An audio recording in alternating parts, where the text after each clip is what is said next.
بسم اللہ الرحمن الرحیم۔ رمضان المبارک اللہ تعالیٰ سے دعا کرنے کا بہترین مہینہ ہے۔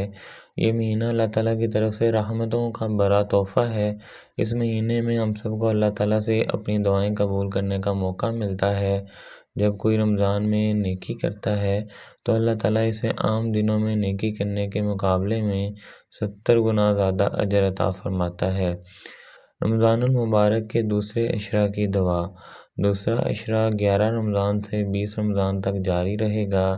اسے عشرہ معافی بھی کہا جاتا ہے۔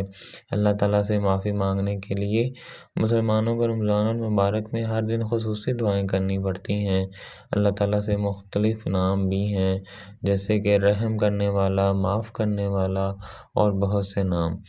اس سے کوئی فرق نہیں پڑتا کہ ہم کتنے گناہ گار ہیں، ہم زیادہ سے زیادہ دعائیں کرنے کی کوشش کریں گے اور اپنے رب سے معافی مانگیں گے، جو سب سے زیادہ مہربان اور معاف کرنے والا۔